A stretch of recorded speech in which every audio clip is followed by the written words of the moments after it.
The international outcry is growing over Israel's airstrike on a camp for displaced Palestinians in Rafah. At least 45 people were killed, many of whom were women and children.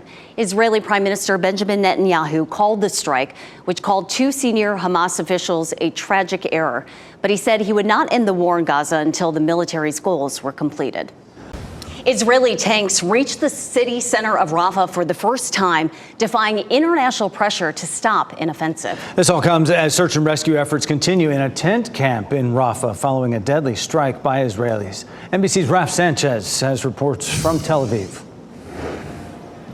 An NBC News crew in Gaza confirming that Israeli tanks have now pushed into the heart of Rafah. We're awaiting comment from the White House, but this could violate President Biden's red line that Israel should not mount an all-out assault on the city. And it comes just days after that deadly Israeli strike on a camp for displaced people. Israel says it killed two senior Hamas leaders in a compound inside that camp. But the strike causing a fire that ripped through tents made of wood and plastic where families were sleeping.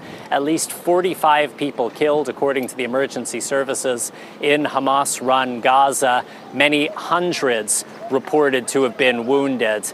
Now, here in Tel Aviv's Hostage Square, people are hoping that efforts by the United States to revive ceasefire talks may bear fruit this week. Raf Sanchez, NBC News, Tel Aviv.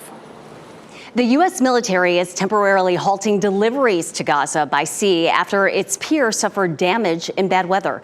Officials say there was damage to the military's causeway on the Gaza beach, which receives the aid after it's initially unloaded on the temporary pier. A UN official says it could take a week to repair.